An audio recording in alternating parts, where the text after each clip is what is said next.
Shalom, first and foremost, I like to give all glory, honor, and praises to Yahweh Ba'ashem Yahweh Shai. Double honors to the apostle elders, a great millstone who rule well. And salutations to all you brothers out there pushing this word in love, truth, sincerity, and humility. Once again, it's the brother Shati from the Chicago camp, coming back to you with what I hope is another quick and edifying sit down. And this is just a quick clip that I saw on World Star, and it says, thoughts? Woman says her husband runs the house and her. He runs this, period. So let's let this play and get some scripture. My husband coming to this house, he runs this shit, period.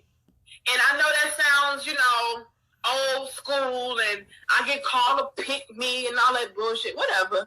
My husband runs me, period, point blank. Period. He runs me. He has the last say so at the end of the day. He's the king of this house.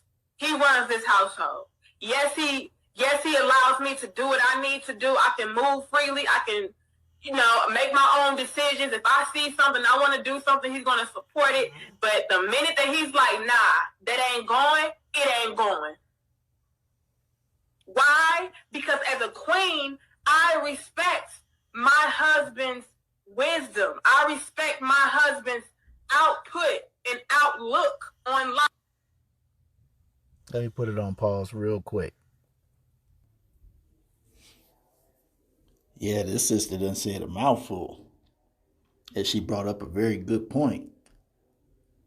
According to all these modern feminists, okay, yeah, the way she does think is old school. But the thing is, she's happy. And she's in order saying this.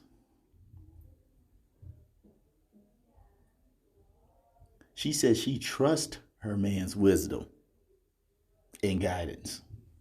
That's why she's like, I let him be the man. I let him run the show. And see, many of you women don't want the man to run the show. You want to run the show because you're too busy trying to be the man. The scripture clearly says,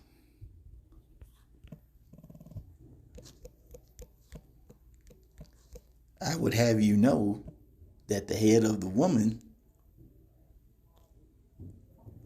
1 Corinthians 11:3, but I would have you know that the head of every man is Hamashiach, and the head of the woman is the man. Let me read that again. It says, and the head of the woman is the man, and the head of Hamashiach is Yahweh Ba'ashem Yahweh Shai. Okay? The head of the woman is the man, not vice versa. And see, this is why many relationships don't last, because they are not in order. And we all know the scripture says to do all things decently and in order. Okay? I believe that's in Corinthians.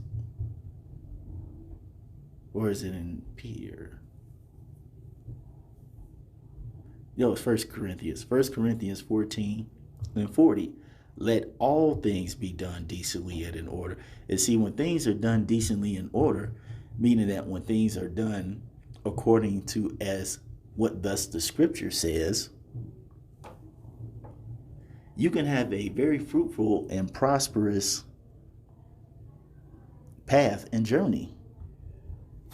But many of these women, they don't want that.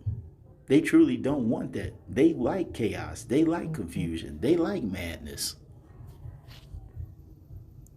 Because the proper way that a woman should behave herself is in the book of, and I've been getting this out quite a bit recently, Titus 2:3.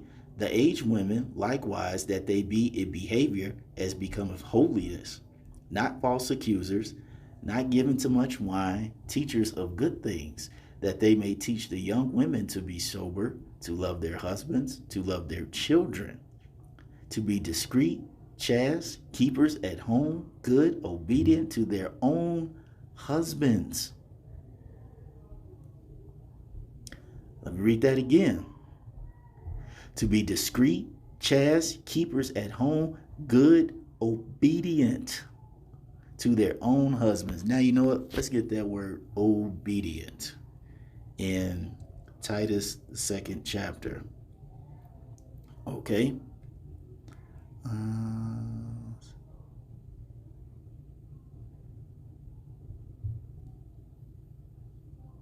Obedient.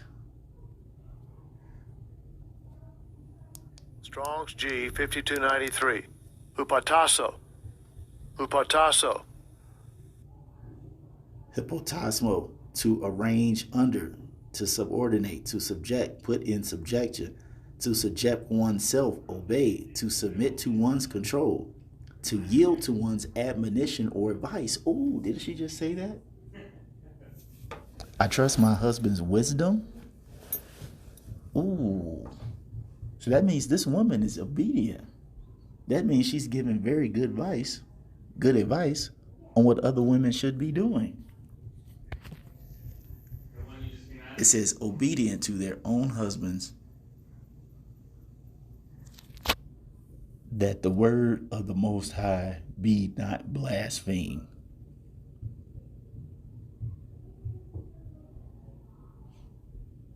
And see, this type of mentality is completely contrary to the feminist attitude.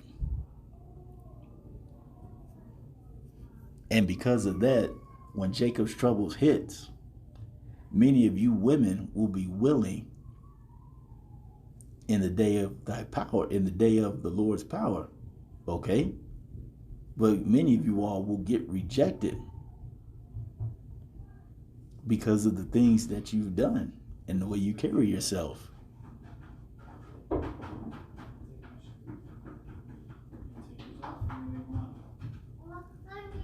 Because being a godly woman is frowned down upon, while being a boss and a bad bitch is all about is uplifted in the society.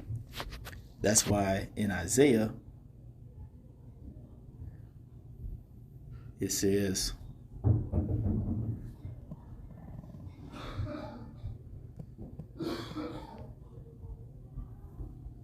Isaiah 5:20, woe unto them that call evil good, okay, being the bad bitch, the boss bitch, and good evil, being respectful, obedient, loving to your husbands, that put darkness for light and light for darkness.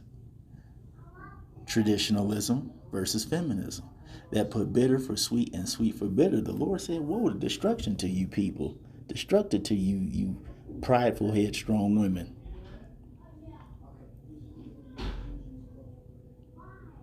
We were not designed to be alone. The Lord clearly said in Genesis to be fruitful and multiply. So explain why the birth rate has been dropping 10 years in a row. It's all because women are not in order like this. They're just not. Until, as the scripture says, you are transformed by the renewing of your mind, you women will continue to lose.